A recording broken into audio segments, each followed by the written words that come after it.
They cut him not once, not twice, but 9 times. There's doubts every single time. Yeah. Whenever somebody says you're not good enough, this might be my last opportunity, because not everybody gets an opportunity to even potentially make it in the NBA. He played for 11 teams across 13 seasons. And the whole entire time, he was building something bigger than the game of basketball. Basketball was never my identity. By the time I got to the NBA, I looked at it as a tool. I'm going to use it to me and my family's advantage for as long as I can.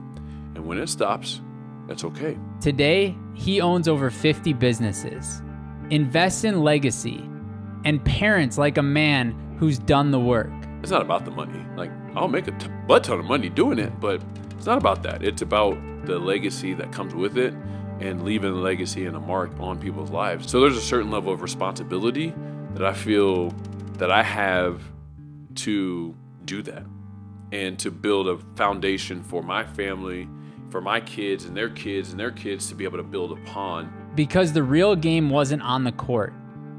It was who you become when the lights go off. He has completely changed the game. 4 out of 5 from downtown. How about Anthony Tolliver from the corner? Red hot in the first half, still burning in the second. Pumped on the shot. This is Anthony Tolliver. You weren't just given a Division I scholarship. You weren't just given the first-round draft pick in the NBA. You weren't just given contract after contract after contract. You had to grind. You had to work really hard. Did you get that work ethic from your mom, from your dad? Were you born with it? Yeah, I mean, people ask me that quite a bit. I think it's a combination of both. It's some nurture, some nature. My mom was an extremely hardworking individual, worked as a teacher for 31 years, worked multiple jobs, right? Like, not during school year, but in the summer, she would always have, an activity where she's leading Black History summer school or whatever, these different, I was like, oh, that's cool. As a kid, I wasn't thinking like, oh, she's doing this to make extra money. Right. It was just like, oh, that's my mom's a teacher and she's teaching a class over the summer. Okay, cool. But it's like, hey, she's doing this for a purpose. Like, she's trying to make extra income for the family. And just always, just thinking of different stuff like that. And then she had a house. And so, which is kind of the origin story of my real estate passion, right? It was like she had a house across town that it was her original house she had bought. And when she moved to Springfield, Missouri, where we grew up, and once she started to, save up a couple bucks, she was able to afford a house on the other side of town, but she kept that house. Instead of selling it, she kept it. And so growing up, I always, like, the only thing I knew was, hey, we're going across town. It's the 1st or the 2nd of the month. We go across town and we collect money from the people that live in that house. Yeah. And I didn't know what that really meant. Yeah. I just knew that my mom collected money from these people. Wow. And so as a kid, that's all I knew. And so it was normal. It's like, yes, of course you own other houses beside your own and you collect money from them. Yeah. So when I got older, I was like, of course I want to do that. Yeah. I want to do that over and over and over. So seeing her doing that, seeing her doing all the extra jobs over the summer, seeing how hard she worked as a teacher. And then my dad, so my mom and dad got divorced when I was really young. And so my dad worked all the time, right? Like, I hardly saw him. Yeah. He worked so much. And so just knowing that he had like 2 or 3 jobs at all times, pretty much my entire childhood, it's like, all right, well, you work, right? Like, as whatever you're doing that in. And so my desire became, I'm going to work. So I want to work at something and towards something that I want to do. Yeah. And so I loved basketball. So it just came clear. All right, well, that's where I'm putting all my time, energy, and effort to maximize it. As I got older, I realized I can make some money doing this, like some real money, not just feed my family, like not just get by, but just make some generational type of money through this sport. And that's when it just was like, oh, I'm all in. Yeah. Like, let's go, right? Like, was that high school, college? I mean, the desire to play in the NBA when I was 5. Since I've had memory, that was a desire. Wow. I wanted to play in the NBA. But when I started to look at it as a tool, probably late high school, early college is when I was like, okay, I could use this game massively to my advantage and to my family's advantage and make some good money. And I was like, at that point, it's like NBA or not. Yes, that's my desire. I'm going to work towards it and see what happens.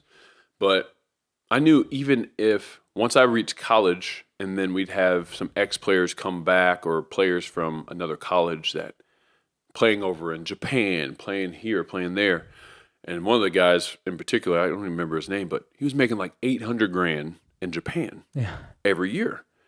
And I'm like, and I was playing against him and I was a freshman, sophomore, and I was like better than him. Yeah. I was like, huh. Okay. Yeah, I can do this. I can do this at the professional level and make, $800,000 at that point, unfathomable money, right? Like my family had never seen anything close to that. So I was like, I don't even care. Like, even if that's the ceiling, I'm like, I'm all in. Like, there's no reason why I shouldn't be able to replicate that at some point. Maybe you don't come out rookie year and make $800,000, but I was like, if he's making $800,000 overseas, I could get there. Was there ever a moment where you didn't think you'd make the NBA? About the 8 or 9 times I got cut, or released, or however you want to say that nicely. Yeah.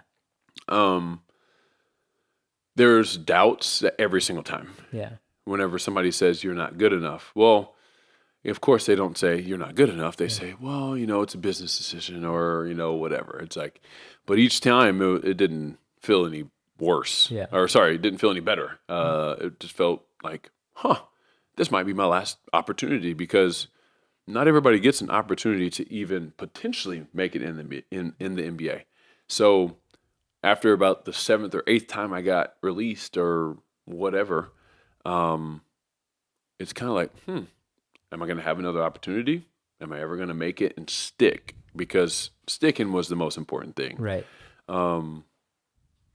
Touching the NBA was great, which is something you could never take away from me, Yeah. right? Like, that was, I actually remember a specific moment whenever I was, I went to camp with the Cleveland Cavaliers my rookie year. No expectations from them, no expectations from probably anybody besides myself. Going into that camp, they had 19 guys. They go to camp with 20. And so they called me and they're like, hey, you want to come and fill in? Sure. Yeah, I'm in. Sure, absolutely. It's an opportunity, right? Yeah. So for me, I was like, absolutely. I don't care if it's 20th man or what, but, had a guy there from Arizona, had a guy there from the University of Miami, all the, bigger name guys that I knew as the bigger name guys that they had brought into camp. And I was just like, I don't really care who these guys are. I'm going to do what I do. I'm focusing on me, not on them. And so through that camp, it was kind of my first NBA experience. And they have me matching up against LeBron. Why? Because we're the same size. I'm like, but we're not the same at all, right? Like, he's different, right? Yeah. But it gave me an opportunity, right? I mean, the amount of energy I exerted trying to stay in front of that man as a rookie that has no clue what's going on. Like, it was, I think back now, I'm like, I don't know how I exerted that much energy in a practice. But anyways, going through that whole process, it was something that allowed me to realize, A, I belong. Yeah. So it gave me a lot of confidence, but B, it gave a lot of people within the organization that had no clue who I was. It gave them a little bit of a preview of who I was going to be. I wasn't a great shooter yet going into the NBA, but I did everything else like flawlessly. Yeah. And that's not me saying that. That's them saying that. Essentially, like, hey, we threw you in just to see how you reacted, because most of these rookies and young players, they're on the sideline. They don't pay attention. Right.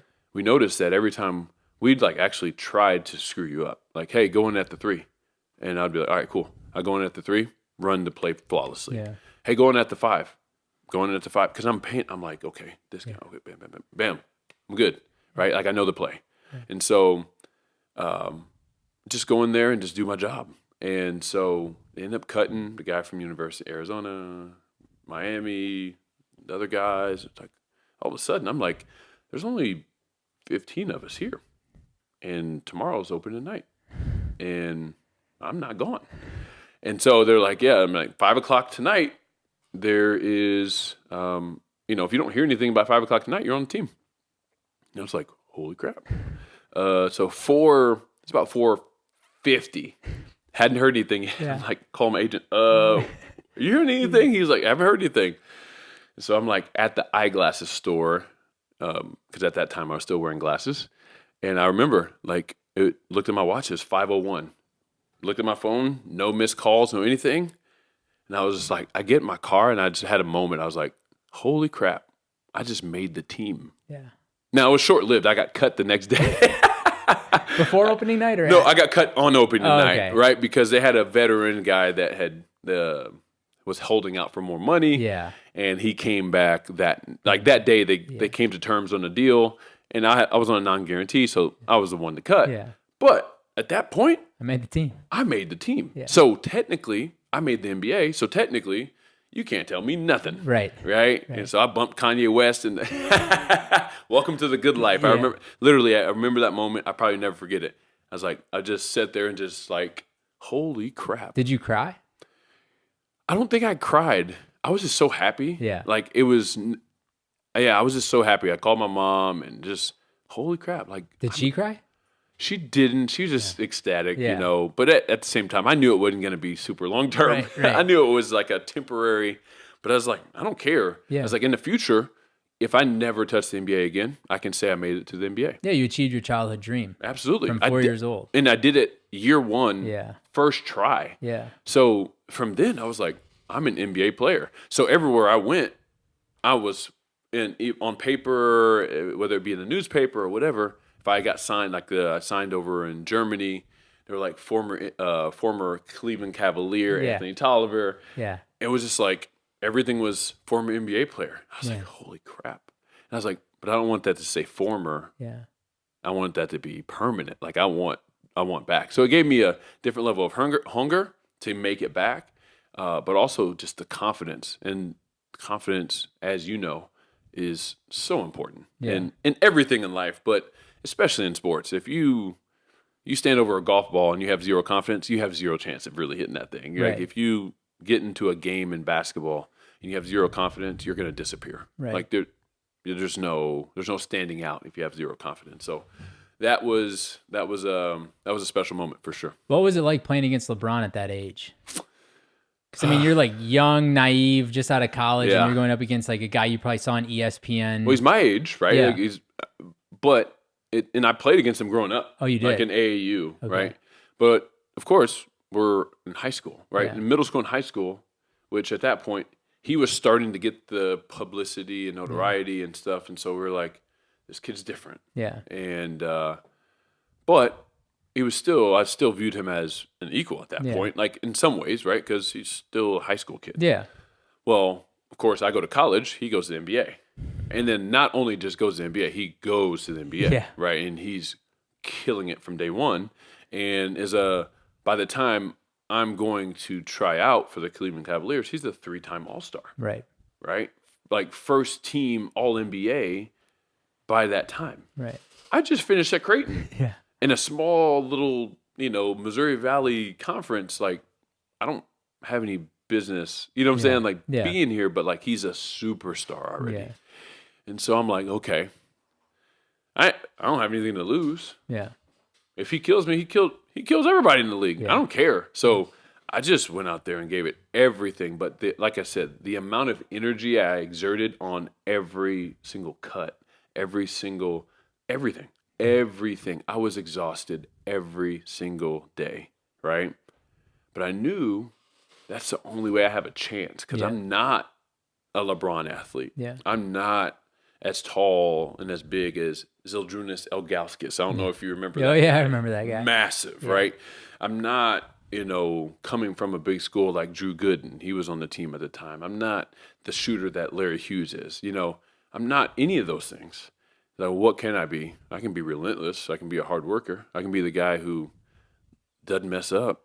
And so I just had to find my niche, had to find my role. And, that was the beginning of identifying that role in the league, and just like, hey, that became my calling card. Hey, he can come in and be plugged into any system. He's going to come in, he's going to learn the system quick, and he's going to learn every position. It's like, if you threw me at the point guard, I could run the play. Yeah. Now, I'm not a point guard. Yeah. But I'm going to run the plays. I'm going to know the system. Like, just like my brain could just like pick it up. And so, all right, well, I can't touch the top of the backboard like some of these guys, but I can go in and fill a gap like nobody's business, right? Like that became my calling card and became my role kind of moving forward. You've done it all. You've built the business. You've made the money. You conquered the grind. You're the lone wolf. And yeah, that got you here. But let's be real, it won't take you to the next level. The truth, most successful people don't hunt alone. They join a tribe, a network of elite entrepreneurs, investors, or leaders who challenge them, push them, and hold them accountable to their biggest goals. Gobundance is that tribe. Extreme accountability, real wealth building, life-changing adventure, and a brotherhood who refuses to let each other play small. So here's the challenge. Stay the lone wolf or run with the pack. The right tribe changes everything. Find a link in the description. Apply today. This episode is brought to you by Loletta Birnbaum, LLC, doing business justice. If you're a business owner, entrepreneur, real estate investor, or a combination of each, you know how critical it is to have trusted legal advisors on your team. Loletta Birnbaum has built a stellar reputation providing exceptional legal services that make a difference. As a national business law firm, Loletta Birnbaum provides a wide variety of legal services, including general corporate, contract negotiations, mergers and acquisitions, succession planning, intellectual property, commercial litigation, shareholder disputes, real estate, and employment. Whether you're navigating a complex business deal, resolving disputes, or protecting your brand, their team delivers practical, results-driven legal solutions tailored to your goals. For inquiries, Gobundance members should email Loletta Birnbaum at gobundance@loletta.com. That's LAULETTA.com. You can also visit their website at www.lauletta.com to learn more about how they can do your business justice. This episode is brought to you by Apex Functional Health, the team behind age-defying health at Gobundance. If you're a high-achieving entrepreneur, investor, or leader, you know that your health is your greatest asset. But the truth is, traditional medicine isn't built for people like you. It treats symptoms, ignores root causes, and keeps you stuck in cycles of fatigue, stress, and subpar performance. That's where Apex comes in. They do not do Band-Aids. They engineer elite health transformations for men, women, and children looking to optimize their health and be proactive instead of reactive. Apex uses root cause functional medicine, advanced lab testing, and cutting-edge biohacking tools to help you optimize energy, eliminate the root cause holding you back, and reverse early signs of aging so you can live, feel, and perform at your best. Apex helps you take control of your health so you can lead with power, not burnout. Visit apexfunctionalhealth.com to schedule your free strategy call and see what's possible when your body finally works for you, not against you. What's slowing your business down? Is it endless emails, scheduling headaches, repetitive tasks that steal your time? My Outdesk has your solution. Their experienced global virtual assistants handle the busy work so you can focus on strategy, growth, and whatever matters to you most. From administrative support to marketing and customer service, they've got you covered at a fraction of the cost of hiring in-house. Scale smarter, save bigger, get the support you need today at My Outdesk. You've also then parlayed that into business, right? Like you've become a student of everything you're investing in, everything you're touching, everything you're doing with your life insurance group, trying to help the NBA players, the MLB players. Like you've just become a student of life and said, I'm going to know this thing forward, backward, inside out. I'm a forever learner. I'm going to be 80 years old trying to solve problems.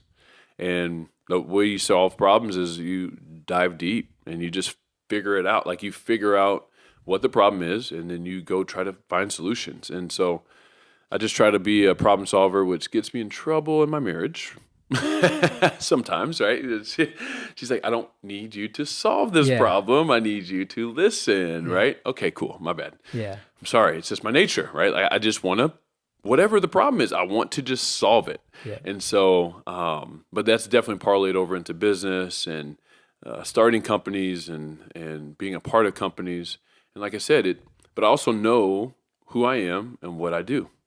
Like I said, I knew I wasn't a point guard. Yeah. So don't give me the ball and try to bring it up. That's not what I do. Yeah. I can do it if I need to. I can do it temporarily Right. if I need to for a play or two. That's fine. Yeah. But that's not my role. Yeah. And so same thing in my businesses and entrepreneurship that I've really identified and tried to stay in my lane is, through just knowing my role even on a team, like on a business team where, hey, playing basketball, it gave me the ability to, have money and do things that I can invest in and everything else and build a great portfolio.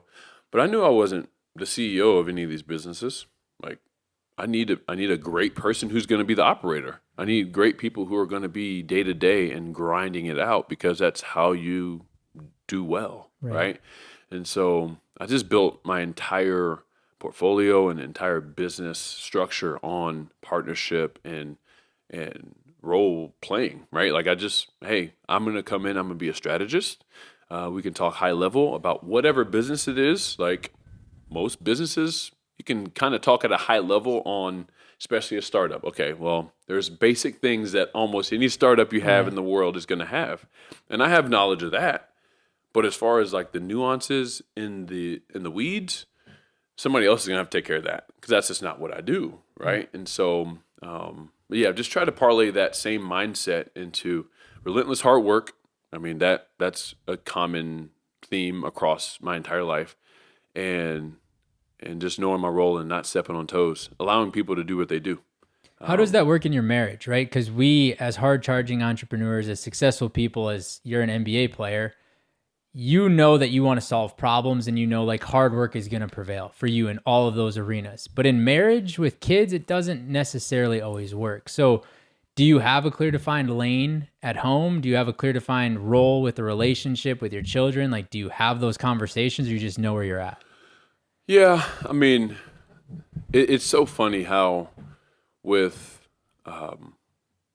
highly charged, I mean, obviously through Gobundance, we're around guys like ourselves a lot, and you hear some of the same stories quite often. It's it's pretty easy for us to communicate a vision with our people who work with us or for us or whatever. It's so much harder to do that with our wives and our kids. And I'm like, why? Right? It's like, that is your first order of business. That's our main business. That's our number one business. So why is it so hard to communicate? I think it's just, I don't know. I think it's sometimes we take that for granted, just the fact that we have amazing wives and amazing kids, and we get so locked in and focused on success outside of the home that sometimes our best is given there and not in the home.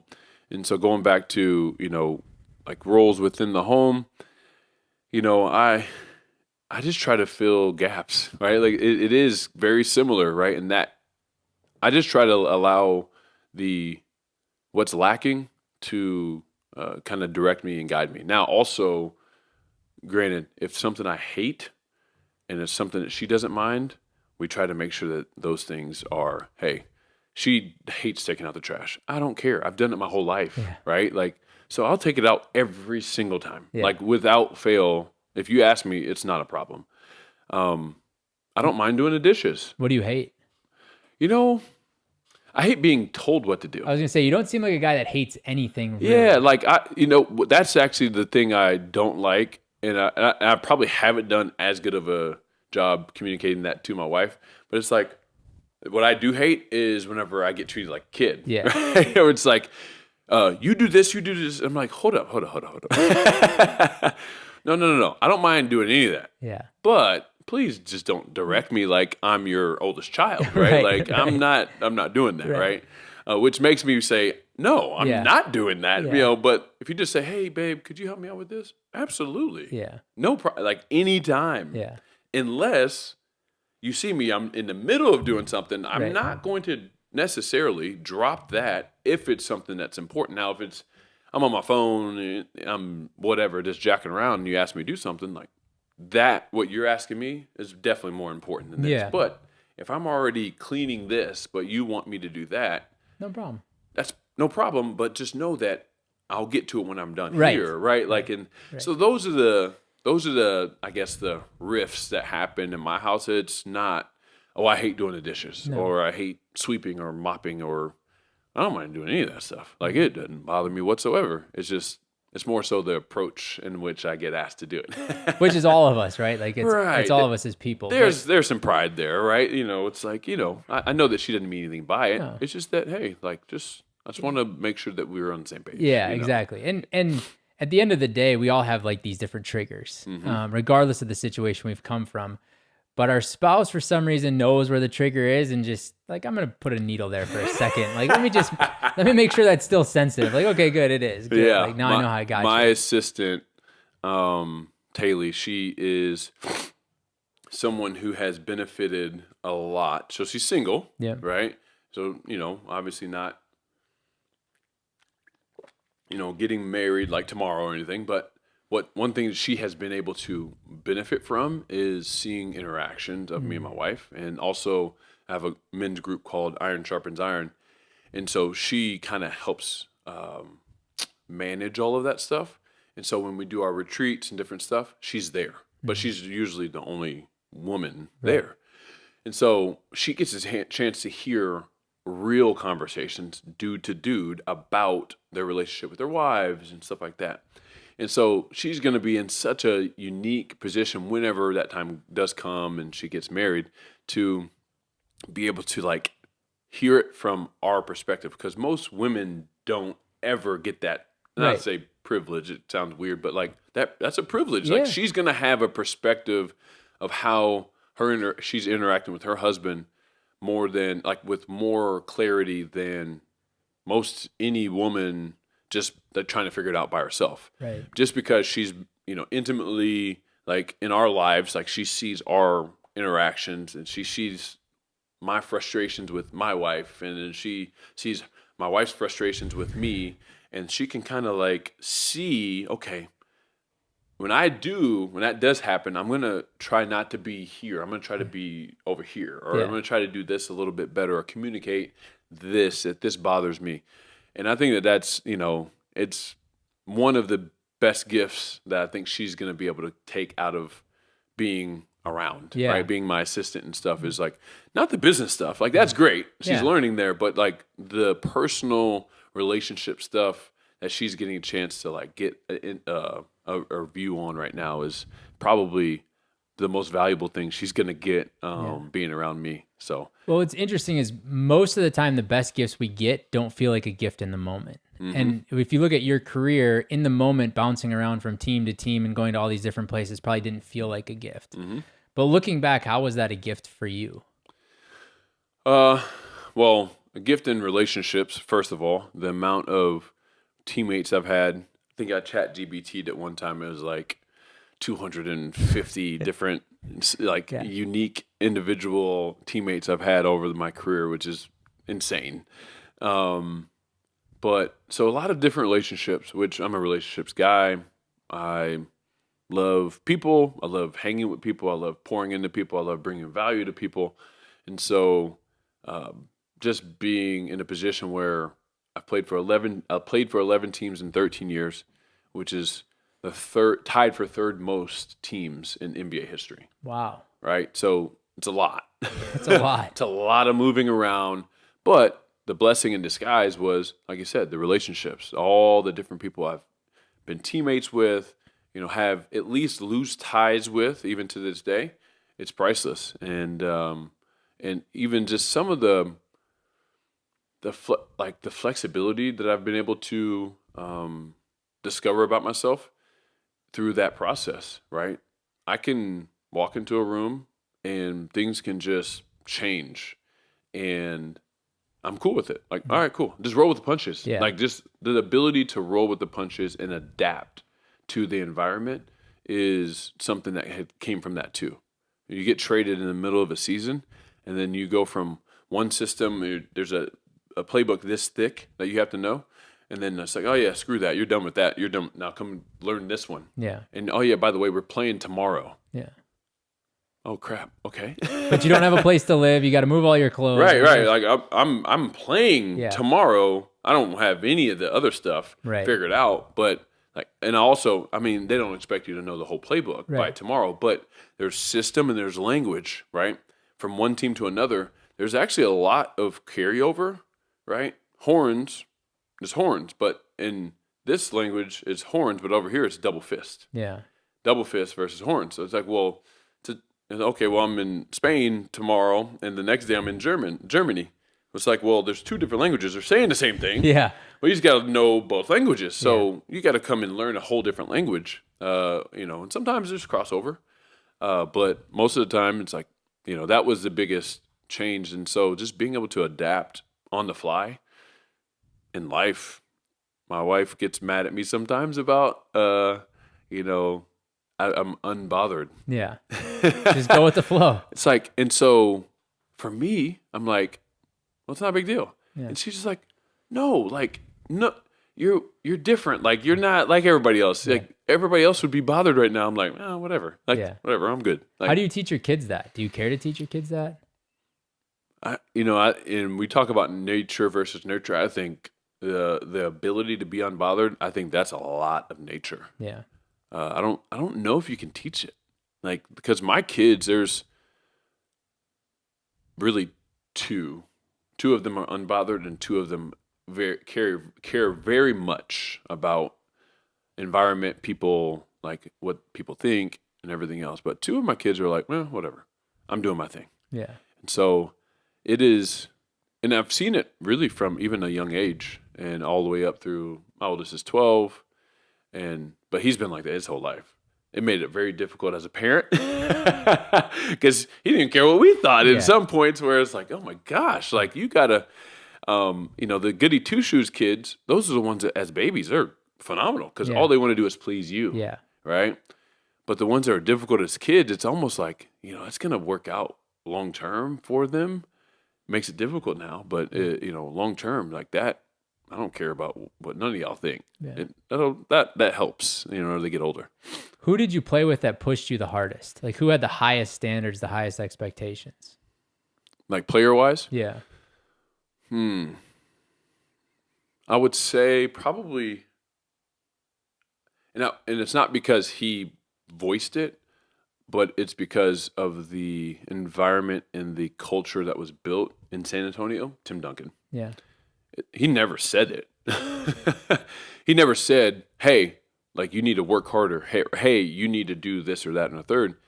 But it was just known. Like, it was the culture of being, if you're a Spur, this is what you do. Like, no, we don't make mistakes. We don't, we don't shoot those types of shots. We're disciplined. We don't beat ourselves, right? But he was the leader of the pack and one of the best leaders I've ever seen. And I'm not sure if he ever said 5 words to me. I was only there for half a season. Right. But I'm not sure if he literally the half season I was there, I'm not sure if he said 5 words to me. But it was clear. Yeah. The objective, the culture, everything was clear as day. The expectation was clear as day. And would you say he held himself to that standard, so you just adopted it? You knew it? There was no question. There was no question. I remember this was my second year pro. 2008. All the young guys come in early and do all the really difficult preseason workouts and stuff. So we're outside throwing and flipping tires, running hills, doing sand pit workouts, doing boxing, like all this stuff. I'm just like, this is crazy. Like, Yeah. Can we just play basketball? But hey, I don't care. I'm just trying to make the league. I'm going to do whatever they tell me to do. Well, I guess we get there around late August. Yeah, mid-August. Mid-August is when we get there. And most veterans don't show up until probably like late September, mid to late September, because training camp would start right at the end of September. So they get there about 2 weeks, get up and down a little bit, kind of get their flow going a little bit, and then we go right into camp. Yeah. Well, about the 1st of September, see Tim Duncan roll through. I'm like, what's up? That's Tim Duncan. Yeah, it's Tim Duncan. And I thought for sure he was just going to be coming and getting treatment and everything else. But this dude, now he doesn't do it with us, but all the stuff we're doing, he starts doing. Like, we'll be out there flipping tires and throwing tires and doing this, and then we'll go over there to the hill. And once we're on the hill, he's out there flipping tires and throwing tires. And it's like, okay, this dude, at that point, you can make an argument he was the best player in the world. Yeah. You know, him, Kobe, you know, young LeBron, you know, there's some pretty, but winner, right? Championship, multiple championships at this point, multiple MVPs and all the stuff.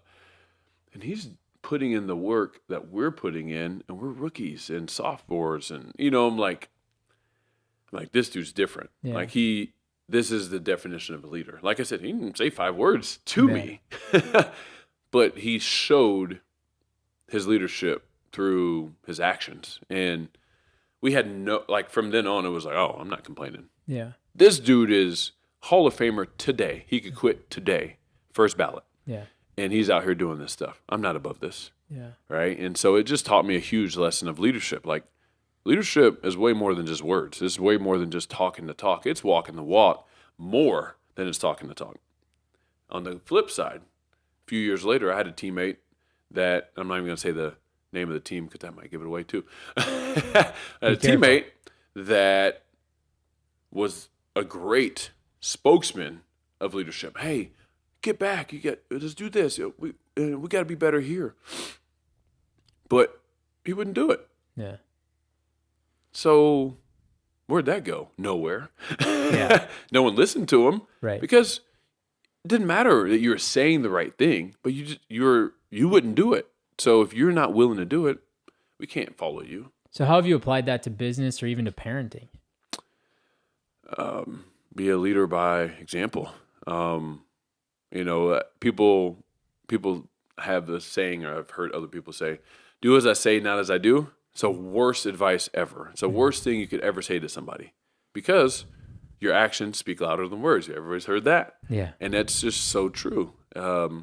Even if I tell my kids, hey, treat each other with respect, treat each other, treat others how you want to be treated. And I treat them like crap, and I treat my wife like crap. Yeah. Guess what?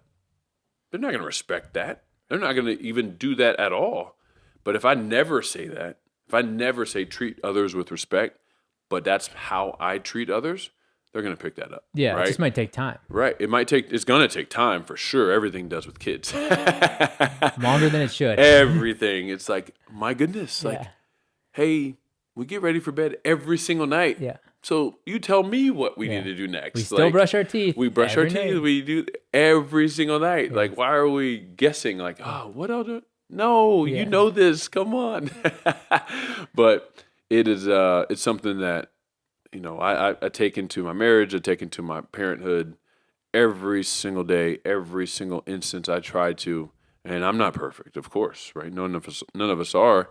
So of course, I have my moments where I get a little angry and I might yell a little bit and everything else. So then when my kids yell at their brothers and sisters or something, I'm like, dang, like that's me. Yeah. Right. Like not all the time. I'm not screaming and yelling at my kids all the time, but I do it every once in a while and they get the best of me and I'm like, dang it.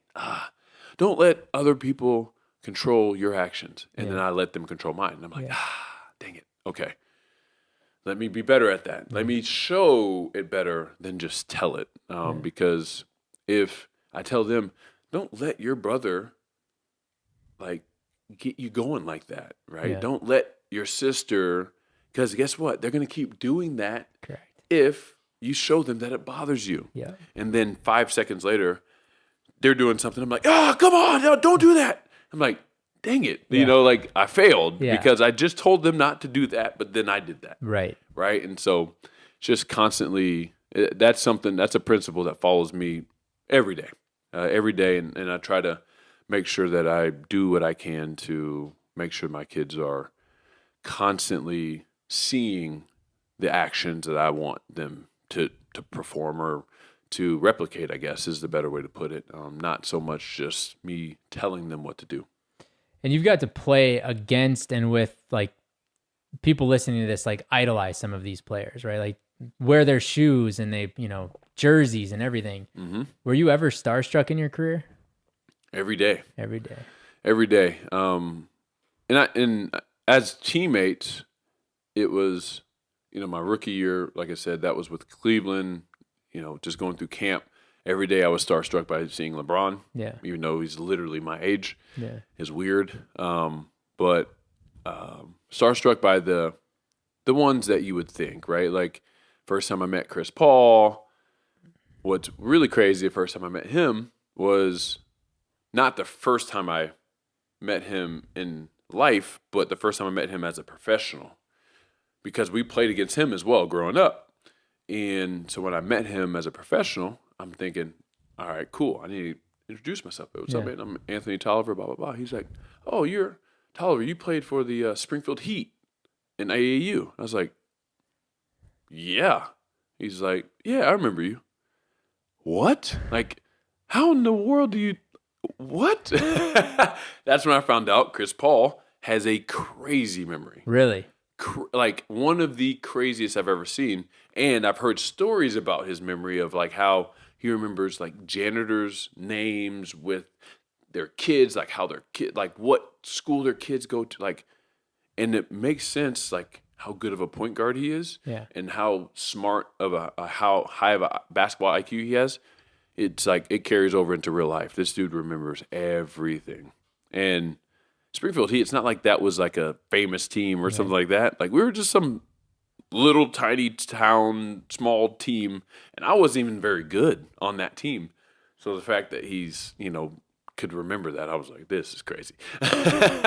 But meeting him for the first time, the biggest starstruck moment, two biggest starstruck outside of those two, was meeting Michael Jordan for the first time, and he was my boss. So I played for the Charlotte Bobcats. Wow. He owned the Bobcats.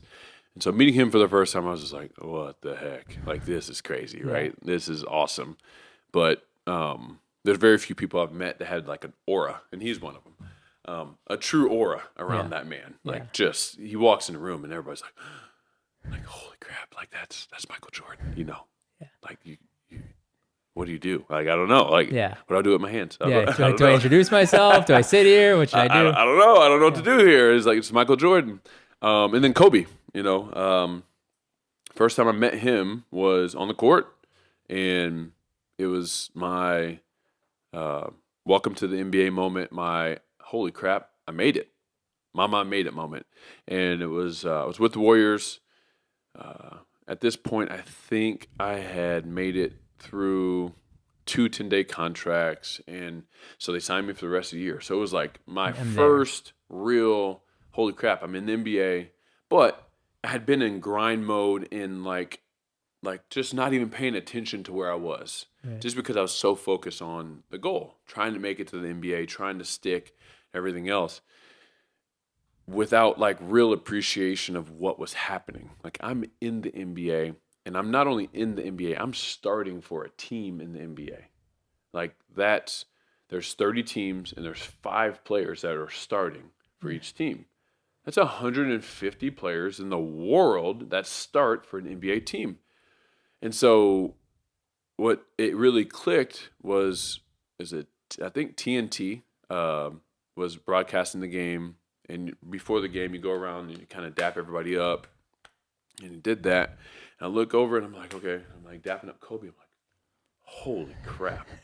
Like, I'm dapping up Kobe pre-game. Like, this is real. Yeah. Like, I'm living my dream. And before that, it hadn't clicked. Mm-hmm. Like that.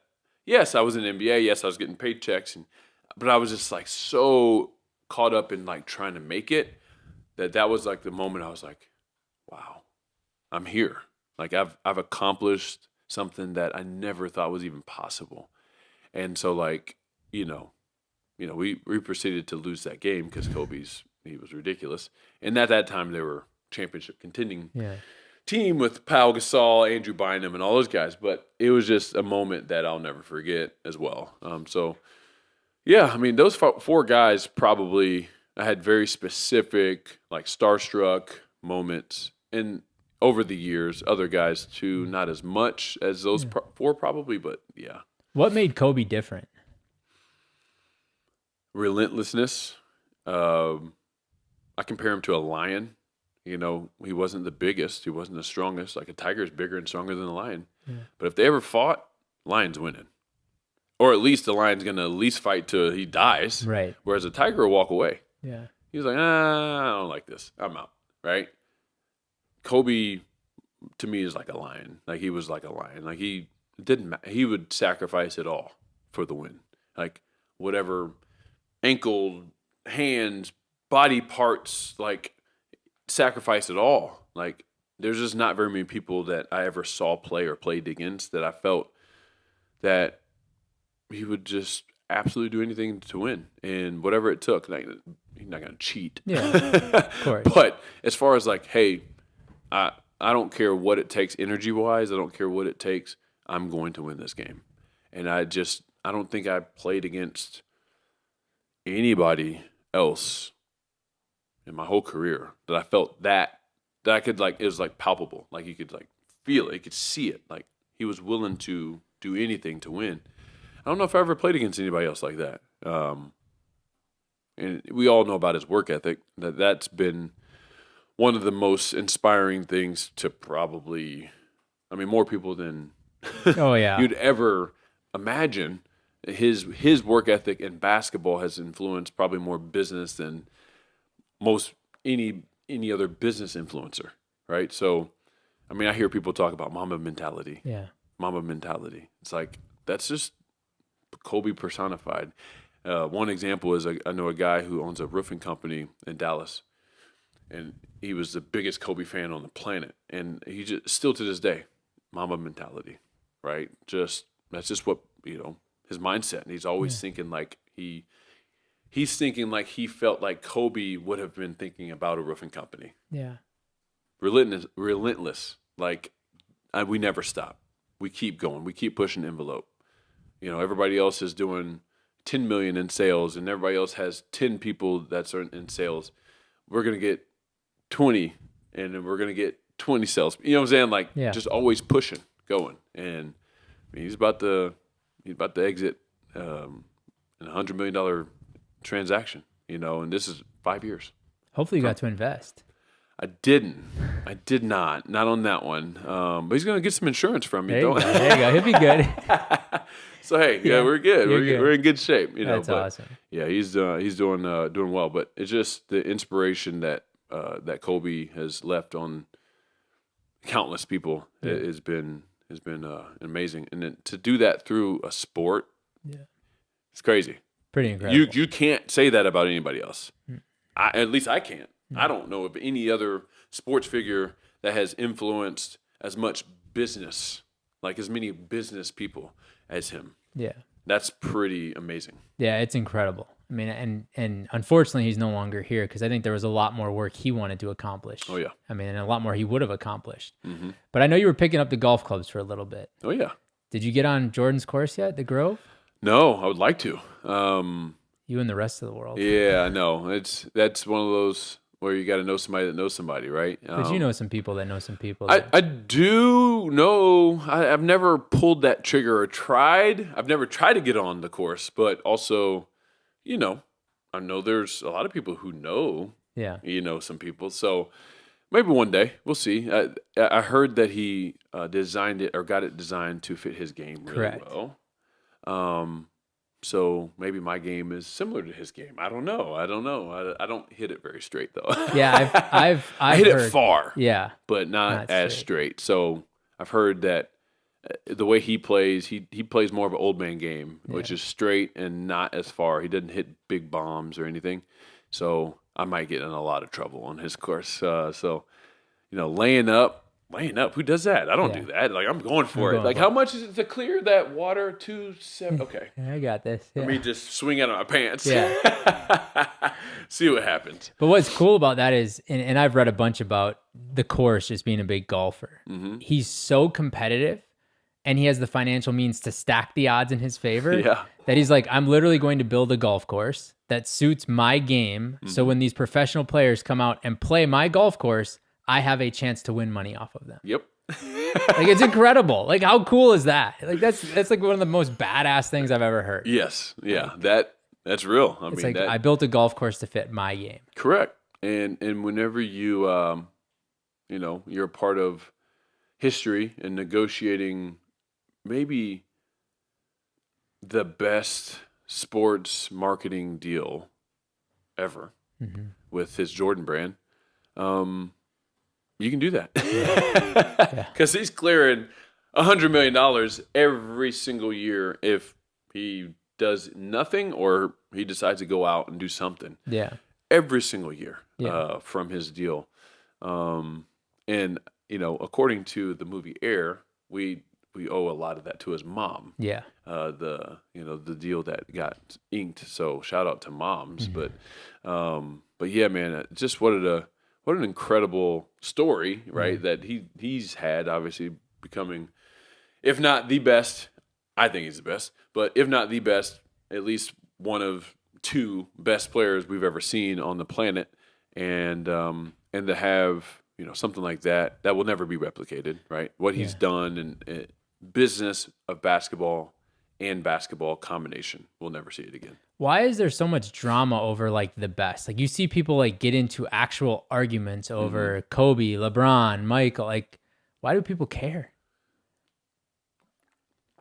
A lot of emotion. Yeah. I think especially Kobe. Yeah. Because especially now he's gone, and a lot of people he meant a lot to a lot of people. So I don't even have those discussions with people because I know that it could actually become offensive to them. Like, very triggering. Right. Like, and especially for him. Like, not as much LeBron and Mike because they're both there. Yeah. It's not as much emotion attached to either one of them. Yeah. But for Kobe, there's a lot of it. And so when people say, "Oh yeah, if they feel a certain type of way about Kobe, we're not having a basketball conversation." Yeah. You're not gonna like my positioning of where I feel like he is all time. Right. Like, it's just not just because I'm, that's just not. Yeah. You're not gonna like it. No. So I love Kobe. Yeah. That's where we're gonna leave it. Yeah. It's like political. It's like kind of exactly. It gets there. I've seen some real heavy and emotional conversations when it came to, Kobe, LeBron, Michael, and like all the such. And so, yeah, it's crazy. And first of all, different eras, different times, you can't compare, right? Like, it's just not. You can hypothetically compare, but there's no way to really ever know. Would Michael do better or worse in today's game? Some people say better, some people say worse. I don't know, right? We don't know. Some people say LeBron could never play in the 80s. He's too weak. Have you seen him? Yeah. He's not weak. He plays the game as it is played today. Yeah. Not that would he be flopping in the 80s? Absolutely not. But he's a freaking freight train. Yeah. You can't tell me that he couldn't play in the 80s. Are you kidding me? He's bigger than all of them. He's bigger than the power forwards that were playing back then, right? Yeah. So how in the world do you feel like he couldn't play? Right. Like, you're crazy.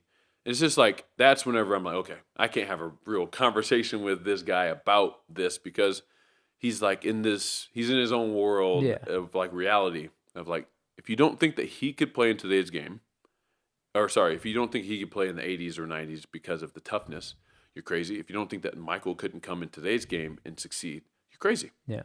Like, they're like, oh, Michael would only be a DeMar DeRozan in today's game. I'm like, oh my gosh, what a disrespect, right? Yeah. You guys you really don't know the game if you think that is the case. And, and vice versa, that LeBron would go back in the 80s and be irrelevant.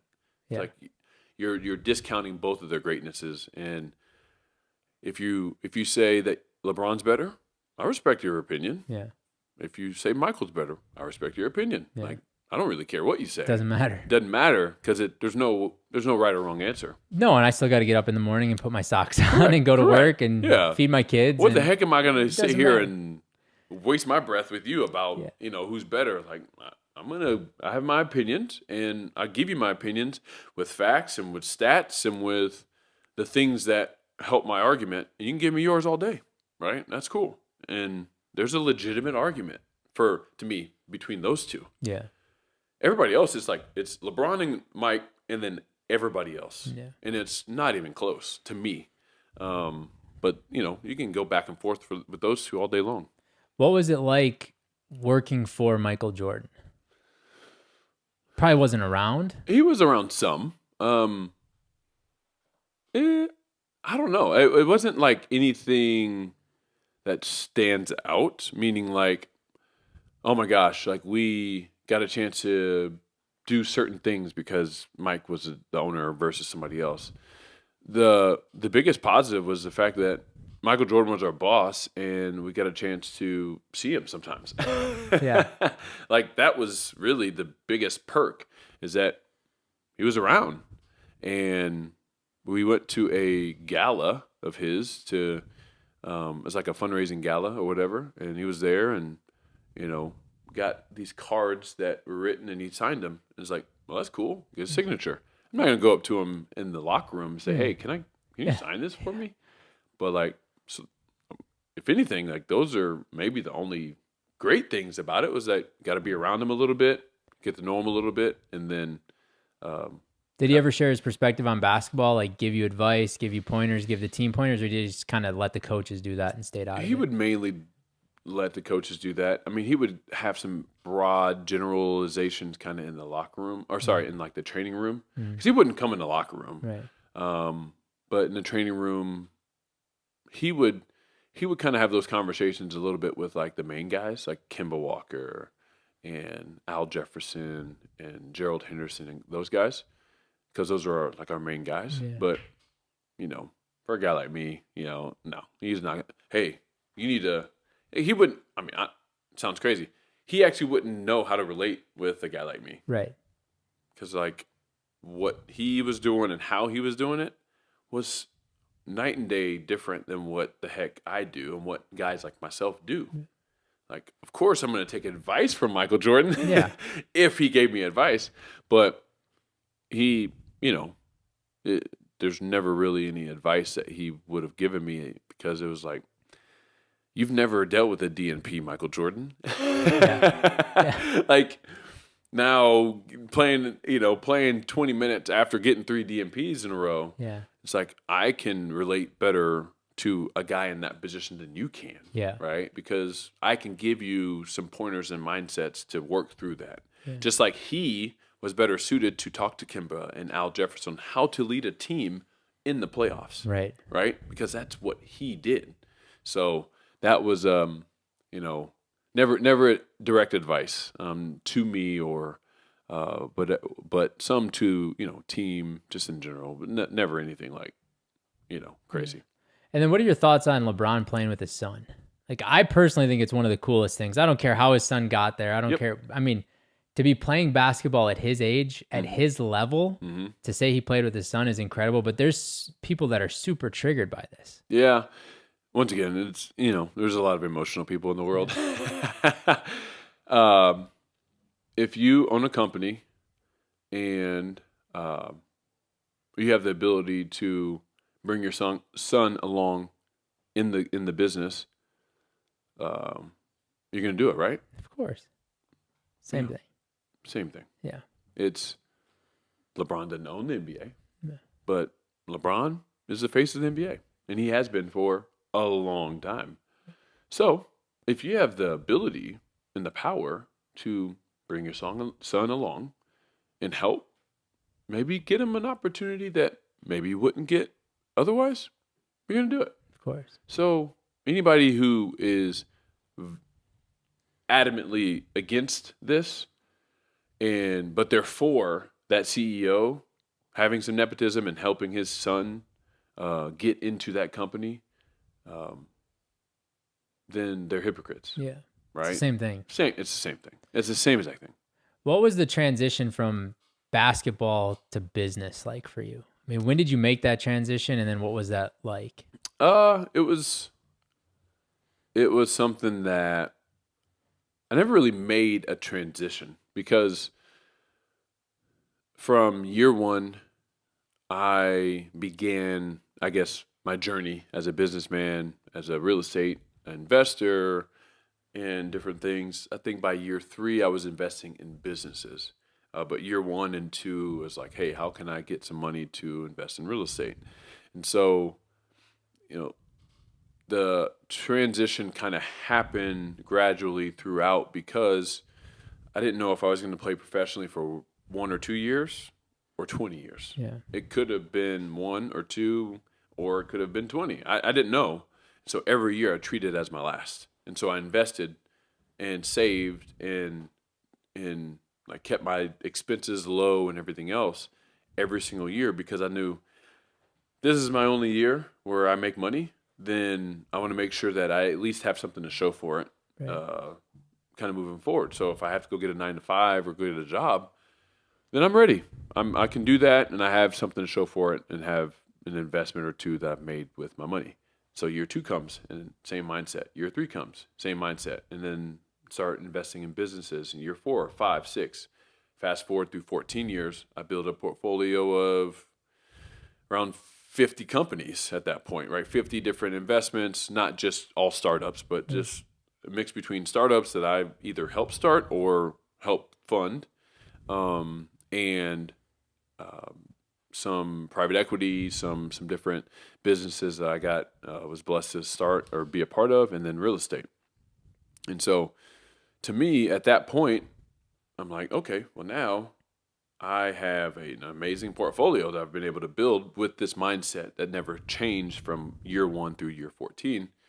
And so when year 14 ended, and I knew the writing was on the wall at that point, that it was pretty close, if not done, I just was able to very much so do what I've been doing, but just kind of do it more often, from a standpoint of supporting the businesses that I'm invested in, supporting and helping the businesses that I helped start, and just easily, I say easily, I mean, it wasn't easy because it's still a transition, but a much, much more smooth transition than I would say your average athlete, just because I had already done this in my free time outside of basketball. I get my shots up, I do my lifting, I do everything that I need to do for my job. You still have a lot of time left with the rest of the day. And so I didn't just fill it with video games or whatever, which is fine. A lot of guys do that. That's great. But for me, I'm reading books, right? I'm listening to podcasts. I'm learning and trying to grow in whatever spaces that I'm in. New industry. I love diving into new industries because it's like, hey, this is fascinating. It's a whole different exotic animals, right? Yeah. Oh, that's amazing, right? That's awesome, because that's something I have no clue about.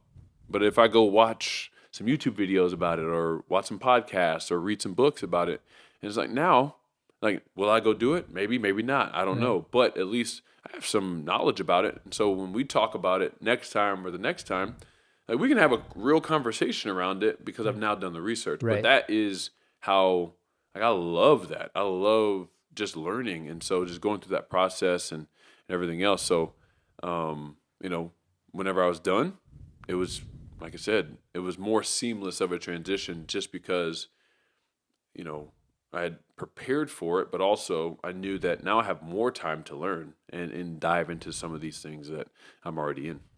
Well, what I hear you saying is your identity was never the NBA. You were always Anthony Tolliver, who happened to play in the NBA, but you weren't an NBA player named Anthony Tolliver. Correct. There's a big differentiator there.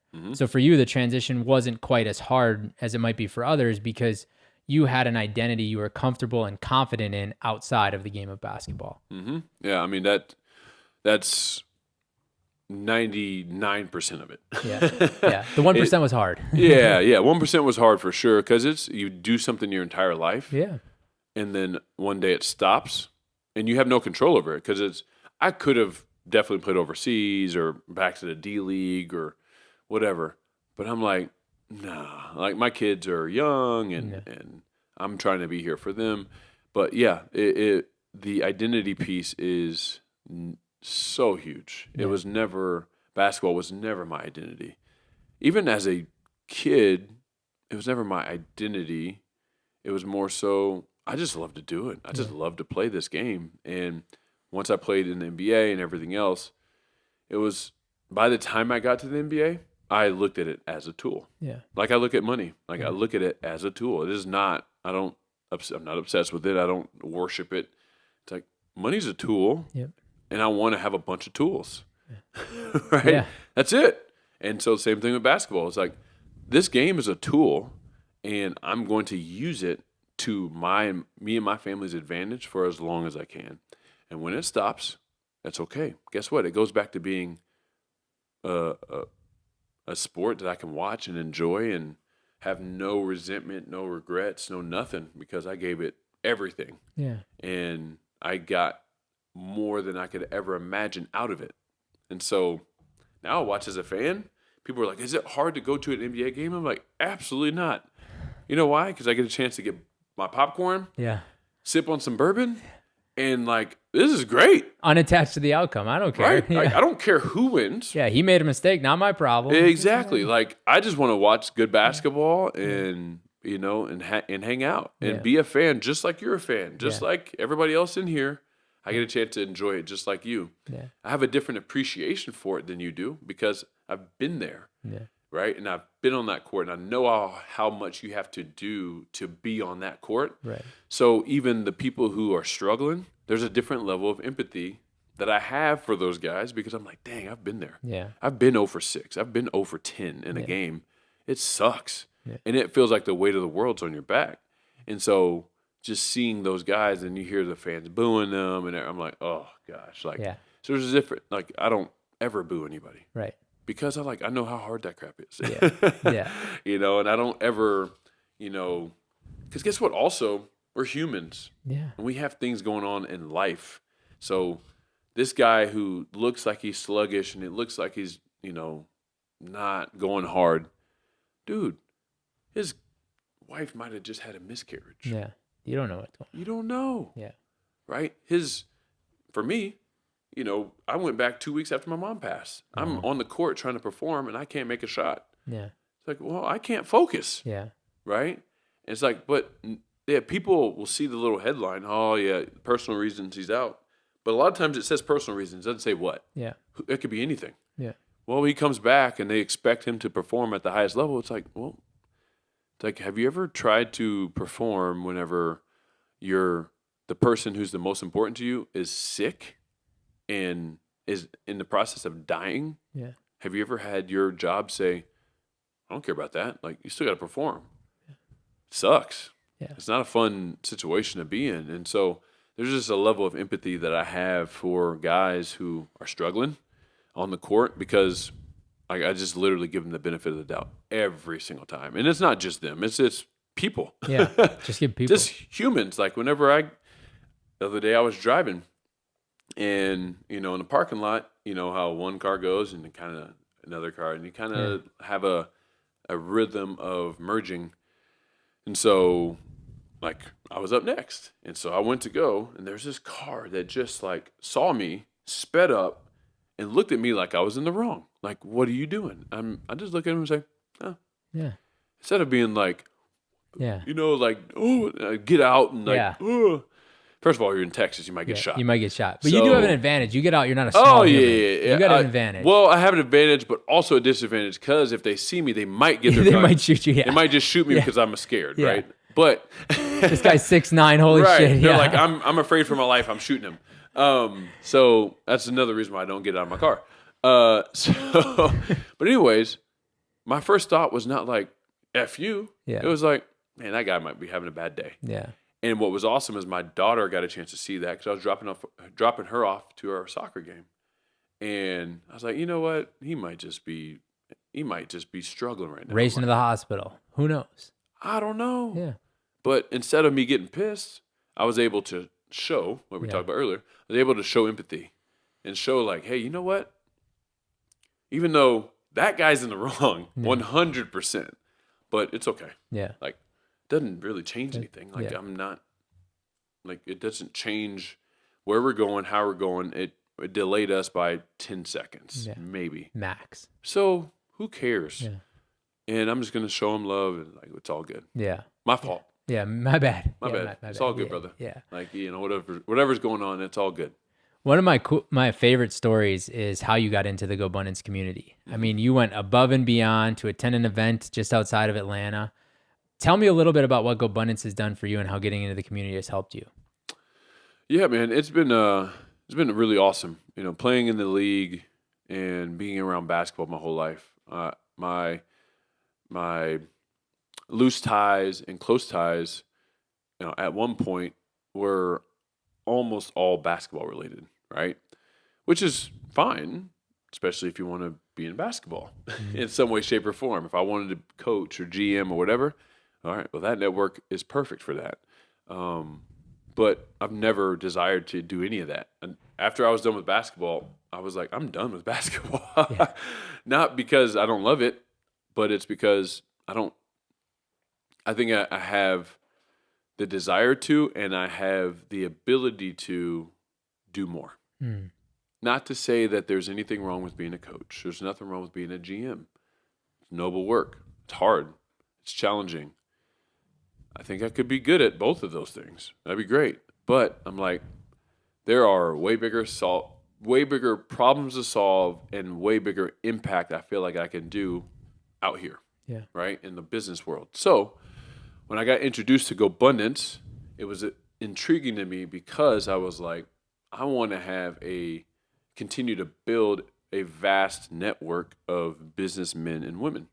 And so I felt like something like Gobundance would be a good fit for me because I was like I said, for me right now, and if I picked up my phone and went to our group chat and said, hey, I need a lawyer in South Florida that specializes in divorces.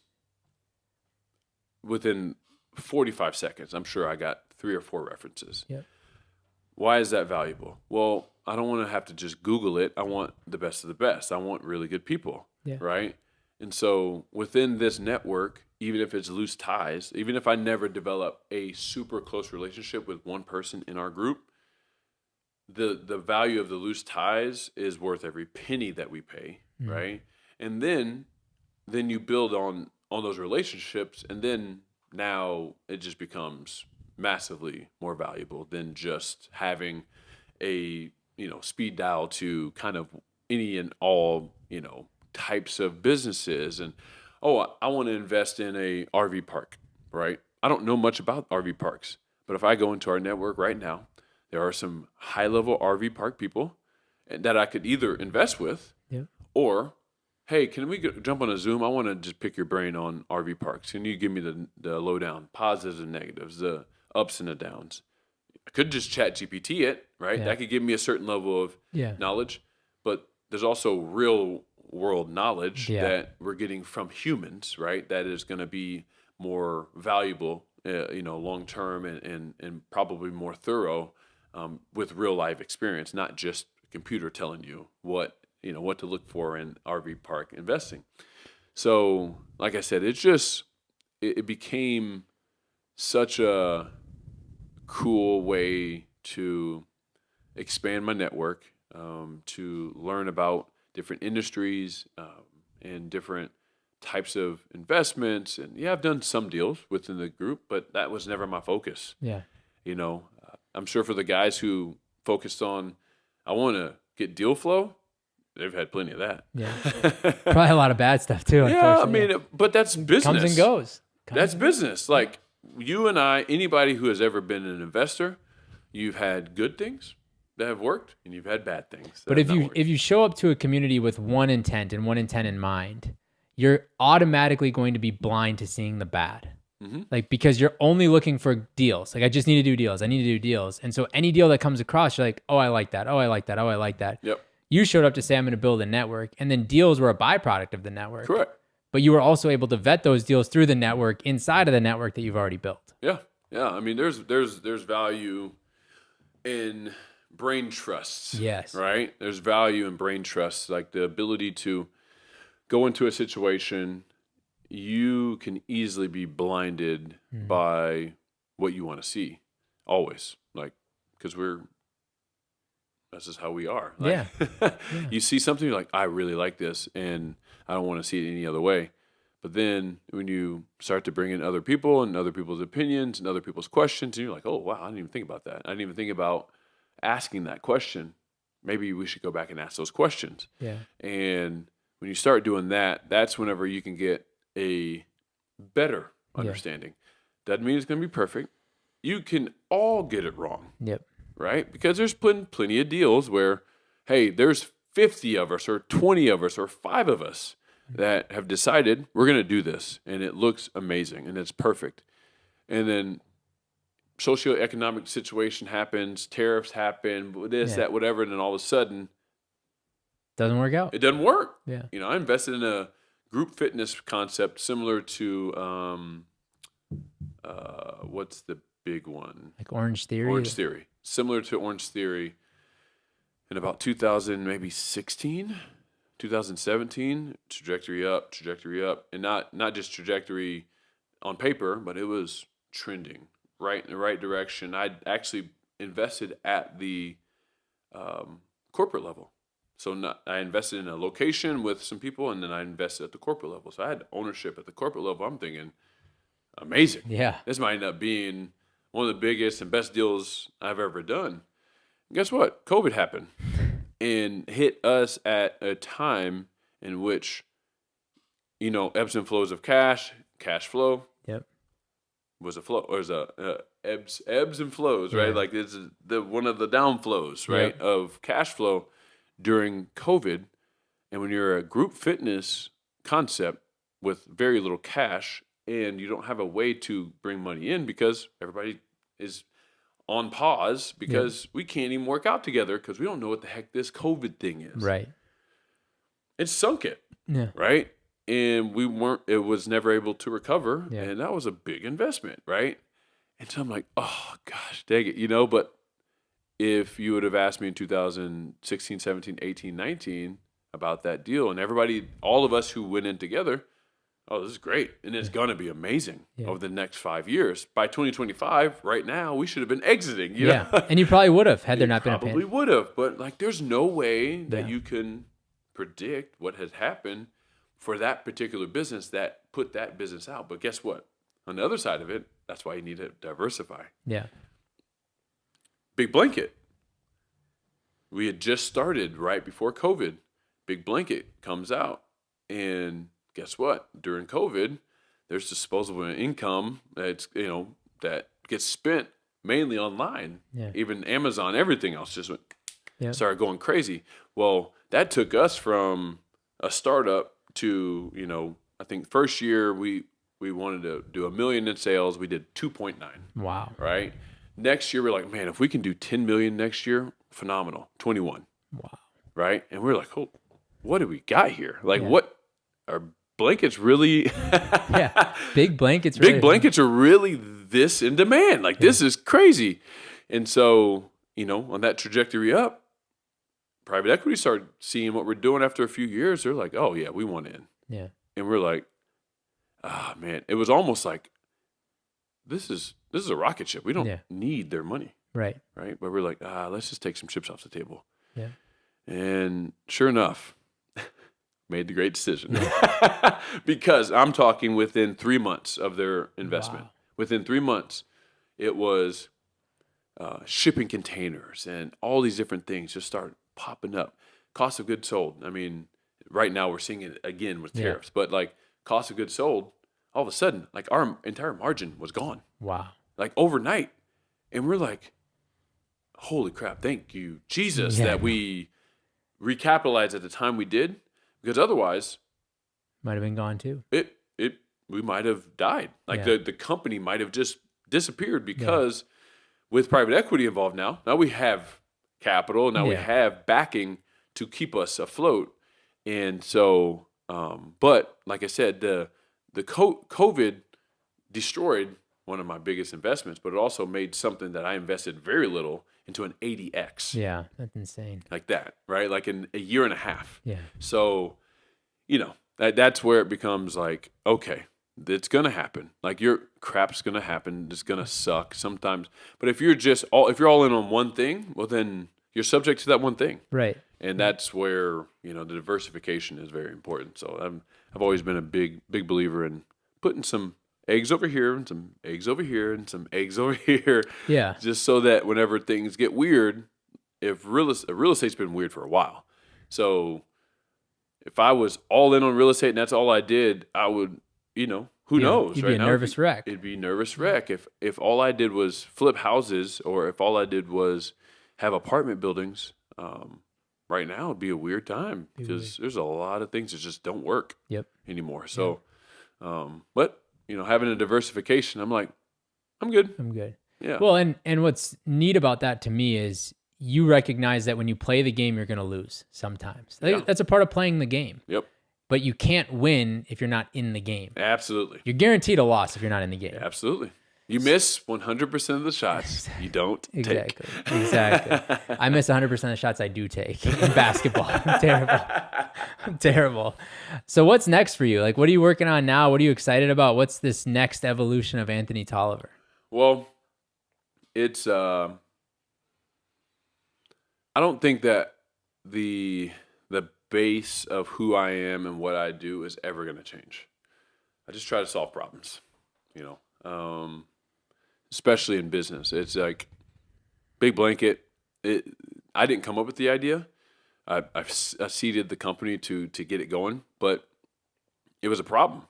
It wasn't really a problem that everybody really knew about. We made it aware. We made everybody aware of the problem that blankets were too small. Yeah. Right. And so it was like that one was a little bit different because it wasn't like, hey, this is life or death or this is.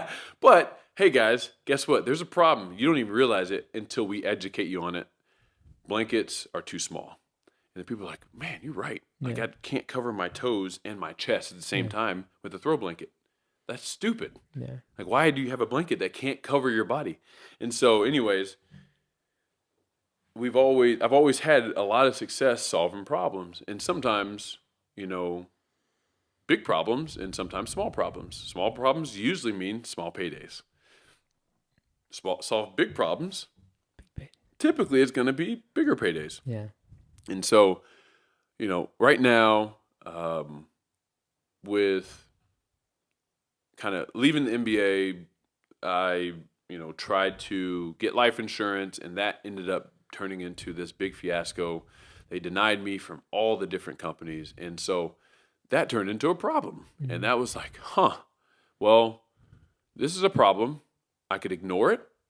Once I got my insurance, I could ignore it, or I could go try to do something about it. And so that's what I've really dedicated the last couple years to is solving problems within specifically the athlete community and insurance and life insurance. And we've come up with some incredible strategies and now trying to get those implemented. Now that's a whole nother, problem to solve. Yeah. Red tape.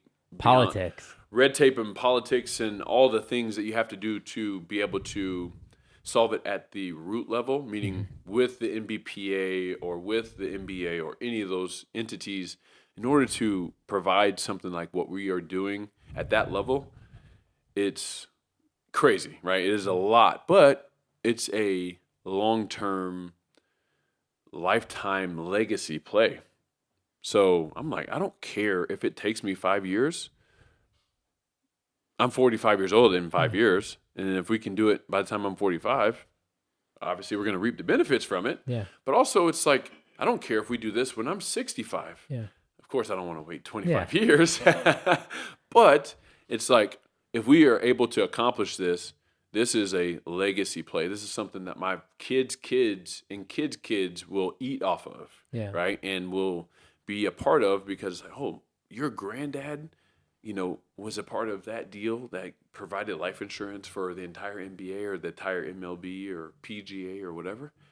Yeah, like that's a big deal, right? And so it's not about the money. Like I'll make a butt ton of money doing it, but it's not about that. It's about the legacy that comes with it and leaving a legacy and a mark on people's lives. Like I truly believe that everybody should have life insurance. That's just my thought process, or at least have the ability to have it. Yeah. And if you want it, great. If you don't, then it's all good. But at least have the ability to obtain it and use it as a tool to help pass down generational wealth on the financial side. Right. Generational wealth is a whole nother, subject that I have, probably different opinions than most people, but money is just one piece of that, Yes. right? For me, especially being African-American, like being one of the first generations that really, I don't have limits on what I can do in this world. Like that is crazy to say. My dad was 19 when Martin Luther King got killed. Wow. 19. He was almost like 19's a grown man. Yeah. So when Martin Luther King got killed, which we know what the world was like then, right? That's great. That's my dad, not my granddad or my great-granddad. Yeah. My dad. So to know the history of this country and to know the obstacles that he had to face as a young man and as a grown man, and like to be real, he did not have the opportunity to build wealth. Yeah. He didn't, because there were a lot of barriers put in place that prevented him from being able to do that. And so like to know that I'm literally a part of one of the first generations of African Americans that I don't feel like there's any limits on what I can go do for my family, like that are put upon me, right? Like my limits are myself, my capital, and what I have access to. Yeah, and your time. And my time. Like that's my limits. Mm-hmm. Like not governmental. There's no governmental limit. There's no redlining. There's no, you know what I'm saying? Like there's no things that are like going against me being able to build for my family. So there's a certain level of responsibility that I feel that I have to do that and to build a foundation for my family, for my kids and their kids and their kids to be able to build upon. And so the way I'm just viewing everything is not quite with the same freedom. I don't know if I'm free, but you know what I'm saying? Like I just know there's a weight that's on my shoulders for my family, for my kids, and everybody else that I carry voluntarily. Yeah. Right? Like I want this weight because now like I'm going to go try to build upon that so then they can now take that and go to the moon with it so that they literally, can go build that true generational wealth. If they choose. If they choose. Yeah. Not mandatory. Right. Not, oh, well, you got to come run my business. Like our, company Ath Legacy, it's not like my kids have to get into the life insurance business whenever they get older because that's daddy's business. It's like, if they don't want to do it and, all right, well, whoever, my partners, hey, either buy me out. Yep.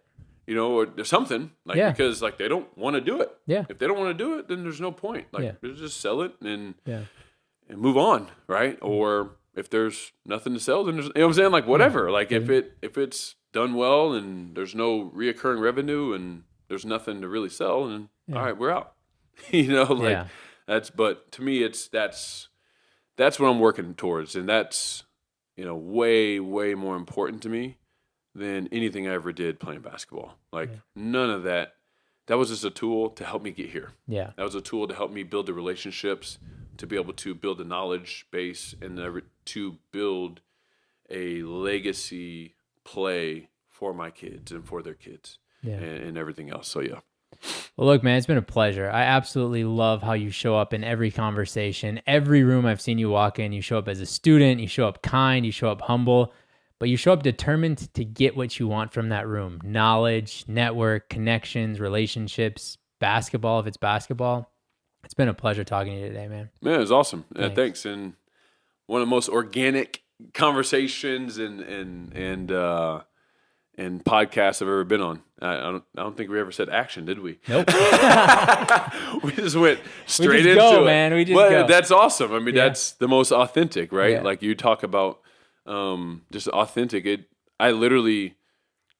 was probably 20 minutes into our conversation that I realized, like, I bet you were just probably recording this whole thing, like, because we never stopped and said, okay, let's start. Like, I was like, okay, I'm assuming they're recording. We're going. We're just going to keep going. Well, I appreciate you, man. Of course.